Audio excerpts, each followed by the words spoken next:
muraho neza inshuti za Imuhira Internationale turabaramukije cyane aho muherereye mwese abanyamurenge bose ku isi abari kure no hafi turabaramukije amahoro y'Imana bane namwe ndetse nabumva n'imvuga yacu abanyarwanda abarundi n'abandi bose mwese turabiyegereje ni wa mwanya wacu wo kurebera hamwe iby'iwacu z'abanyamurenge ndetse n'ababyumva bose.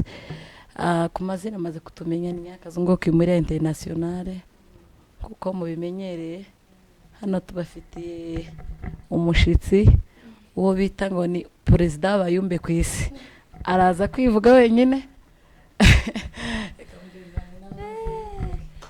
Ni perezida w'abayumbe ku isi Kasarani ga nagace kanini. Yego murakoze turabaramukije abantu bo kuri Muhira abantu batarakora subscribe muyikore abantu mwabaye gute mukore subscribe muratuje.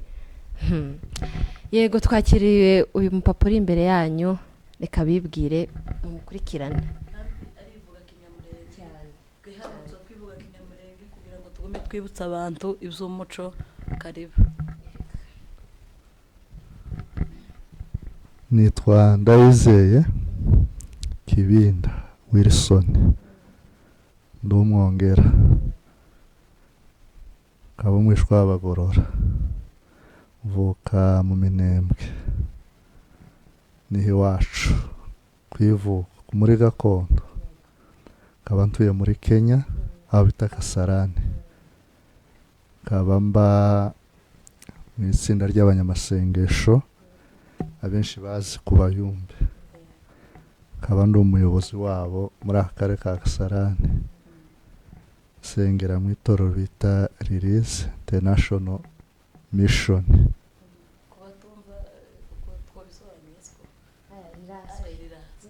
Abenshi bari ku izina rya Prime. Ni Prime urumva Release nyine ni izina ry'abamisiyoneri ni kanisa rikora ibintu bijanye na mission ya murakoze. Umutumirwa wacu arakoze kutwibwira abantu biwabo ni bamukurikirana barama bamumenya. Uyu ni umuyumbe ntitwojaga hanze y'ubuyumbe turama tumubaza ku kiyumbi kandi gani wacu kiyumbe carahabaga uzi kiyumbe ciwacu ikiyumbe ciwacu abantu bahoraga mu butayu bakagenda bakamaramo amayenga yose baragiye mu butayu bakataha barasaraye bagahitira mu mahombi batukaja kubatekera bakarira mu mahombi bakabona gutaha iwabo. Perezida tutaraja kure tuganire hejuru y'ikiyumbe ese ubundi umuyumbe ninde ni umuntu umeze gute banza tudefinise definition de la muyumbe. Okay, muyumbe abantu babisobanura kwinshi hari abazi izina ry'abayumbe cyangwa izina ry'abanyamasengesho. Mu Giswahili izina umuyumbe ni izina risobanura umuvugabutumwa cyangwa umuntu ujana ubutumwa. Izina ry'abanyamasengesho ni abantu basenga cyangwa se abinginzi bivuga ko bitandukanye. Uko iwacu babikoreshaga kera bitwaga ba Busoka abayumbe nyine ni abajanye ubutumwa wenda uri umunyamasengesho ariko Imana ibatumye ahantu mwamujanye ubutumwa mwitwa abayumbe. Ariko abanyamasengesho kandi ni abantu baba bari mu cicaro mu ikanisa cyangwa mu karere mwitwa abanyamasengesho ko mwamusengera ahantu mutuye. Je niko mzumva wenda simbisobanuye cyane ariko ni nkuko mzumva uko nagerageje kubyumva n'abantu bakuze bagiye babisobanura uko hari abantu basenze kera iri iwacu ruguru twebwe twasengeye no mu Mishasha rero twafatiwe urumva iwacu ntitubizi cyane ariko umuyumbe ni umuntu ujanye ubutumwa ujumbe muvuga butumwa Imana yatumye cyangwa se ujanye message ahantu Imana yabatumye. Ariko umunyamasengesho ni umuntu uri mu cicaro hatuye wakora akazi ko gusenga umwinginzi intercessor mugani w'Abongereza. Murakoze. Hari ikiganiro nze mugeza leta kubaza ikibazo gikurikiraho hari ikiganiro nawe mbonye caba Unity of the Church bavuga ukuntu umuntu wese w'umukristo ari umuvugabutumwa. Mbese ntabwo umuvugabutumwa ari umuyumbe gusa cyangwa ngo wabisengewe. Umukristo wese ni umuyumbe, ni umuvugabutumwa. Se nukwereke mu makanisa baza bamafata umwanya bakamava ngo reka duhereze abayombe igisirimba. Ukamubona nyine hari groupe ihagurutse. Akamahaguruka nk'abantu nkabangahe abandi bakamumva ntibibareba. Nukwereke baza basa nkabirobanuye kandi twese turi abanyamasengesho, twese turi abayombe. Ico ngicyo no bivugaho no bita ko ari nk'amanyama.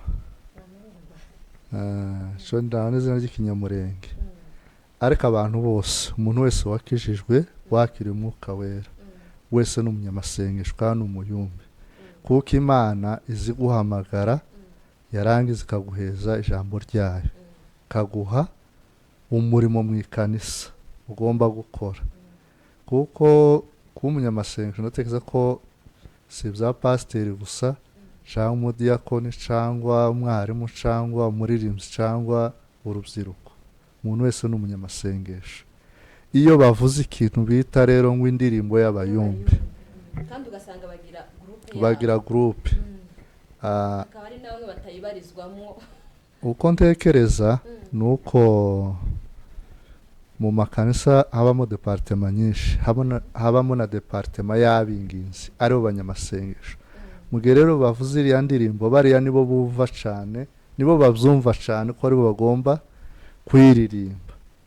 Ariko byakagombye ko umuntu wese uri mu ikanisa wese yumva ko ari umuyumbe n'iriya ndirimbo agomba kwigaragaramo. Kuko agatuti ni ak'abantu bose, ntabwo ari ak'itsinda runaka. Kuko mu ikanisa ni ubumwe bw'abantu bose bahuriyemo, ntabwo rigomba kugira amatsinda. Ahubwo sinzi ukuntu bamwe bazasigara bicaye abandi bagatambuka, ahubwo twese tuba tubyigana ku gatuti kugira ngo tuyiririmbe. Murakoze. cyane karaganira neza. Abayombega bagira umwihariko wabo, bazavuga ibintu biri kuri gahunda. Hanyuma jewe ikintu nari numva uwo dutangiye kubera ikiyumbe kiri iwacu je ndamana ngaho gitandukanye n'icahano. Naje navuye ndi mukuru kunyine wabona ngana, ariko ikiyumbe cya hano turi ahi Nairobi niri iwacu heza abantu itandukano y'ikiyumbe cy'iwacu n'ikiyumbe cya hano. Ese kujya ikiyumbe cyakorekagira haruguru nubu niko kujya Imana yakoragiriye yavugaga igatanga gahunda yose nubu niko? Sinzi kuntu usobanurira abantu. Murakoze, maje ikibazo ciza. Ndatekereza ko Imana yiri iwacu n'iyino n'imwe. Imana dusenga twese n'imwe kandi Imana ivuga ni Imana ikora. Za gahunda yatangagiriya n'ubu irazitanga hano muri iki gihe turimo. Gusa nyine nuko twagiye mu bihugu by'amahanga tuba abantu benshi wenda batari babana hamwe, abantu bagenda batandukana mu myumvire no mu mitekerereze kuko n'amakomunite yari atandukanye. Kuko nza numva nk'ibintu bya Kadeza bya Sepake hari ukuntu bapinganaga. Ibyo bintu je nabimenye muri imyaka ya vuba kuko navuye iri iwacu ntabizi cyane. Ariko Imana iracavuga, iracatanga gahunda kandi zigakorwa. Kurya yazitangagiriye n'ubu iracazitanga. Gusa nyine kubera ko abantu basirimutse cyane, abandi bariga bagira amanalize, abandi hazamo ibintu byo gupinga n'iby'Imana, kuko ibindi dufite n'abantu batemera ko Imana ibaho, birahari.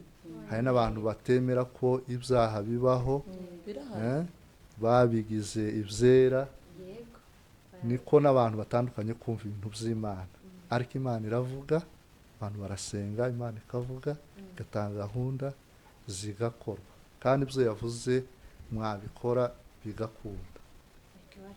Hanyuma aka kantu abayumbe bino baza bakora shenza mbona katameze nka neza. Tugiye mu rusengero turi abantu 100.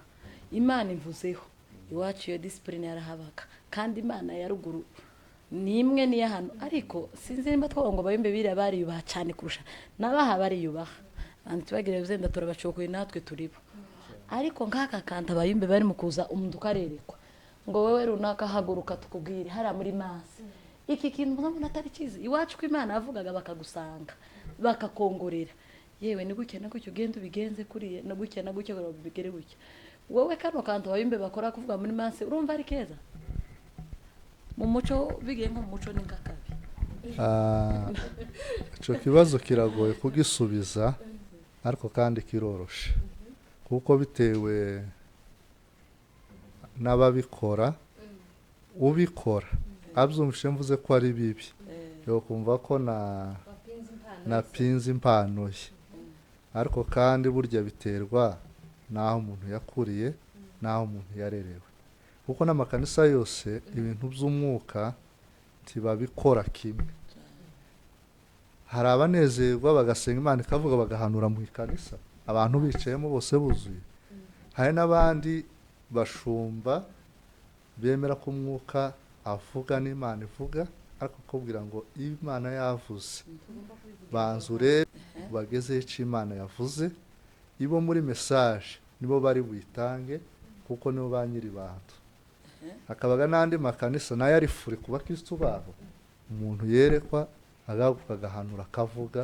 icyo Imana yavuze ku wowe gatuti ukumva ko kanta katarimo nk'amakosa tuzi ko biri mu gutera n'amatiku ugasanga abantu bagiranye ibibazo ngo runaka niki wobwira umuntu ubikora ntitumuje ngo areke guhanura ariko abikore muri discipline okay mu ruhande rwanje ntabwo ari byiza kuko burya icyo Imana yavuze ku muntu aba ari ibanga rye kuko Imana hari uburyo izivuga utandukanye ushobora kuvuga ngo uyu muntu message yiwe uyimubwire cyangwa ukabwira ngo dore uko runaka ameze ariko ntubimubwire birashoboka aho mvuga ko atari byiza ni uko ikintu c'umuntu si byiza ko abantu bose bakimenya kuko bishobora kumuteza n'izindi ntambara wenda niba afite n'izindi ntambara zifite aho ziva none niba ari n'ababimutera bari muri harya urumva barongeraho izindi nyinshi kumva kubw'impamvu z'umutekano z'umuntu ntabwo ari byiza mu buryo bugaragara bwo gufasha umuntu mu buryo bwo kumusenga cyangwa kumukemura ikibazo ntabwo ari byiza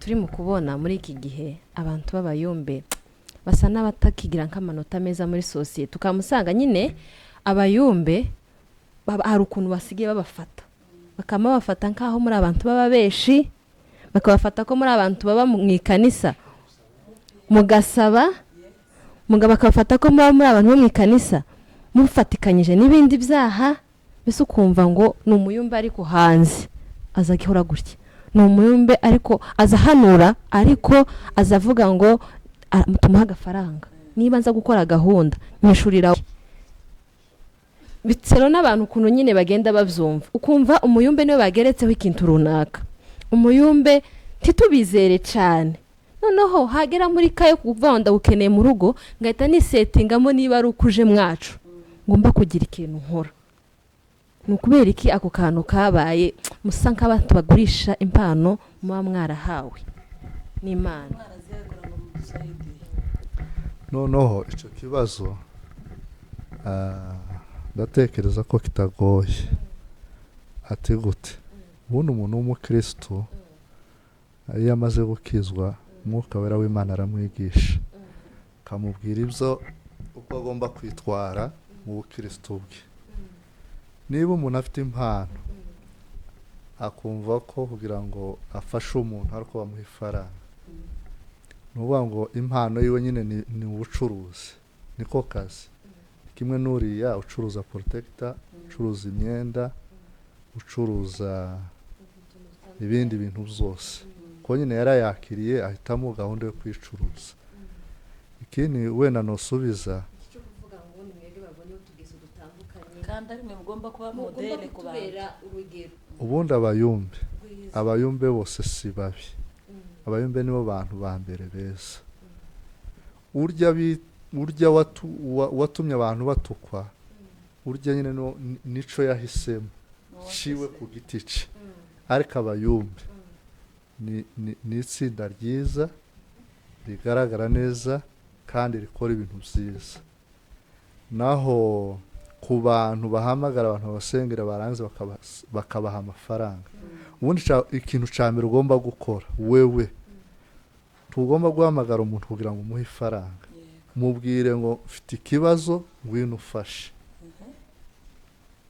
abyumve cyangwa abihakane, kubera ko numuha ifaranga igihe cyose uzomukenera, unutazimuha tazoza, ni wowe uzoba umuteje ikibazo. Kuranyumva neza? Icya kabiri, niba uri umukristo waretse guhamagara uriya munyempano umwumvaho, oya umwizera wese Kristo kujya Imana yamuhaye ubushobozi cyane, twese twigereho ku musaraba. Nta mpamvu rero yo kuvuga ngo abayumbe bafite amanota uriya nyine si umuyumbe, yiyise umuyumbe ariko siwe.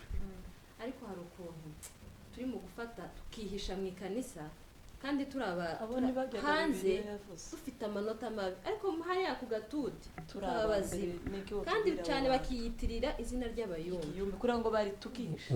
Impamvu ubundi umuntu mubi azayitira ikintu ciza kugira ngo nawe agaragara ari mwiza, mbese hanze ntagaragare ko ari mubi, kubera ko na Yesu yaravuze ngo mureke amasaka n'urukungu bigire ute bikurana. Muri iyi si abantu bakiriye ubuzima mu buryo butandukanye, hari n'abantu nyine wenda badashoboye kuba bubaho badahaye bakora ibyo bintu, ntabwo ari byiza. Ibyo ngibyo ni ibintu bitukisha izina ry'abayumbe, ariko abayumbe nta kibazo bafite. Sinzi ko nkivuze neza, nta kibazo. Tugana ku musozo, niba hari ikindi kibazo mugenzi wanje kumva kubaza, abayumbe nuko turi mu kubona ukumva ngo runaka yagize gutya, waza gusanga ugasanga abarizwa mu itsinda ry'ikiyumbe, ndango nawe uri mu kubibona Prezi, cyangwa ugasanga n'umushumba kandi ugasanga tukishije bajya abandi. Kandi ikintu navuga, abayumbe baratoberera cyane, n'ukuri natwe turakijijwe turi n'abayumbe, gusa abantu bagenda bakoresha impano zabo neza.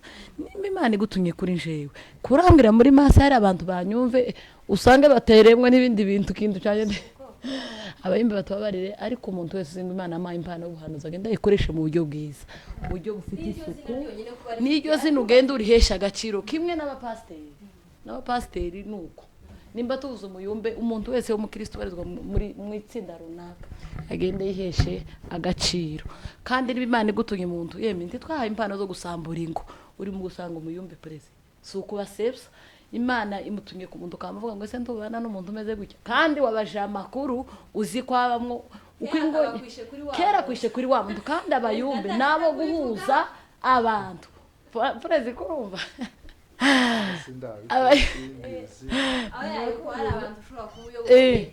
ubiza ariko utobivuga. Yeme mureke duhanure mu buryo buzima, n'ubundi timuhamuhanura nabi, ariko timwahawe impano zo gusenya imiryango. N'Imana igwaye gahunda ikore mu bwenge, kandi mba na runaka wabikora, reka kumubwira nimbuzi ko uzoza n'umuzi mubi. Nuko nguko bavandimwe, kugira ngo tugume tuzamurane mu bwami bw'Imana, twese tubone uko tuba muri izi ngo Yesu yaduhaye. Sawa, murakoze cyane perezida wacu, ko turaganira neza cyane. Nagira ijambo rimwe yogenera abayumbe bagenzi be kuri byose twavuze, ibyiza babikore n'iyo babikore, natubwirire abayumbe. Okay, murakoze. Message notanga uko icambere ni ubukristo, kandi ubukristo buriya ni ikintu ciza Imana baraguhaye. Birizivuga ngo Imana abonye ko ndo kwizerwa ingabiza umurimo wayo, kandi Imana gaburiya nta magawe igira. Imana irakiranuka, ni nyakuri, ni ifite ubwenge. Ico novuga kuri bagenzi banje b'abayumbe nuko bagomba gusaba Imana ikabaha ubwenge, ikabahishurirwa ryiza, yuzuye umwuka, yuzuye ukuri, yuzuye ubwenge n'ibanga, kuko iby'Imana byose kubwira ugomba nawe gushishoza, ukamenya ko iki kintu ari kibi, iki ni cyiza, kubera ko turi muri sosiyete y'abantu benshi. bafite imyumvire itandukanye, kandi hari n'imyuka myinshi, kuko na satani hari abishobora gukoresha kugira ngo isebye wa murimo w'ikiyumbe w'abanyamasengesho w'itorero. Kandi mu itorero buriya harimo abantu benshi b'abanyabwenge bize, banariza, batahura, bagenzura. Niyo mpamvu rero ikintu cyose tugomba gukora nk'abayumbe tugomba kugitekereza mu buryo bwiza budasenya ahubwo bwubaka. Niba Imana ikweretse umuntu, mubwire ku giti cye. Ikindi, n'abarya bahamagara abayumbe ngo baze babasengere kugira ngo babamenyereze ifaranga cyangwa ubundi buryo butuma babageraho, ibyo bazobireke, ntabwo ari byiza, kuko umuntu uko wamumenyereje iyo utabikoze utantazokubona, kandi nutaza uzomererwa nabi, uvuge ngo abayumbe bubu edaheri icyo ngicyo nta nubwo cyakagombye kubaho. Nta n'impamvu yabyo uvuga ngo uhamagara umuyumbe kugira ngo nawe umuheze amafaranga. Mubwire ko ufite ikibazo agutabare, ntabwo ari ngombwa ngo umuheze ngo amafaranga. Kandi n'uyasaba nawe urumva bikorera n'ingeso mbi, ntabwo ari nziza, kuko umukristo abereho n'ubutabaro n'umukristo, kuko twese turi urugingo rumwe.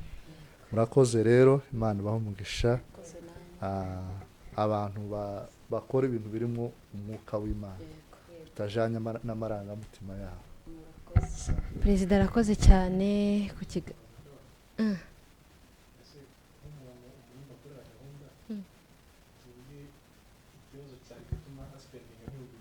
umuyumbe agakora gahunda ikibazo kigakemura. Uwo muyumbe yavuze amafaranga bagize nabi, siyo yamwaka, nishimwe ko Imana yakoreye, kavuga ngo yasengera nifite urugero umwana wagwaye iminsi miremire. Okay, urumva umuntu wo muhamagara akaza akagusengera, sibyo? Ikibazo kigakemuka, cyari kigoye, cyasabaga ifaranga nyinshi. Icyo gihe icyo ukora woshaka ituro ry'ishimwe, ariko apanaho nyuma ibintu byararangiye ukamuhamagara atanabizi, ukamubwira ati ko ngukeneye, ndifuza ko nokubona mukozi w'Imana wambereye umugisha cyane. waranze ukamubwira ati kubera ikintu wakoze cyiza nabonye ngo nguhe ituro ishimwe, ugurire n'abana amata. Nishimwe, ni nka kujya mu ikanisa uzi ufashwa mu materaniro ukavuga reka ntange ituro ry'ishimwe. Ibyo si ikiguzi, ishimwe n'ikiguzi biratandukanye. Ikiguzi ni ikintu umuntu agukorera aho ngaho ukamwishura, ariko ishimwe ni ikintu utekereza Imana yakoze. Icyo nicyo cyakagombye kubaho, kuko habe n'abahanuzi ba kera kubajaho baza gujana ishimwe. Iteka ryose Imana ikora ikintu ciza, gutanga ituro ry'ishimwe biremewe, ariko ikintu cyo gucuruza impano cyo na Bibiliya nticemera kabisa, n'icyaha kimwe n'ibindi. Murakoze cyane. reka umutungo wacu agira abantu aramutsa, hanyuma dusoza ikiganiro cyacu. Murakoze, ndasuhuza abayumbe bose baba bari ku isi hatandukanye mu bihugu byose. Ndabizi ko tuziranye na benshi. Ndasuhuza inshuti zanje, harimo Semoro Justin Kimenyerwa uri muri Amerika, Herukino muri Afurika, yatubereye umugisha, yazanye n'igikorwa cyiza cy'umuco, n'abandi bose bazokurikirana ikiganiro batuzi, bazakomeze bagirirwe neza. Imana izakomeze ibagure, bahe umugisha mu buzima bwabo bwose. Namwe rero ndabashimira mu by'ukuri, ni byiza gutanga inama n'ibitekerezo, kandi namwe nk'abanyamakuru si byiza guhutaza abantu, kubabaza mu buryo bwiza, kabagira inama, kuko itangazamakuru naryo riri mu bafasha abantu kugira ngo bamenye intege nke zabo, bagire ibyo bahindura. Mu by'ukuri muri iyi si abantu barasitara, ariko kandi twese ni ugufashanya mu kuganira tugarurana kugira ngo tugire umurongo mwiza, tugire umuco mwiza w'abakristo kuko niwo uturanga. Umukristo agomba kurangwa n'umuco mwiza wo gukunda Imana, agakora ibintu biri mu isuku bitabangamira abandi. Murakoze cyane, mubarikiwe sana.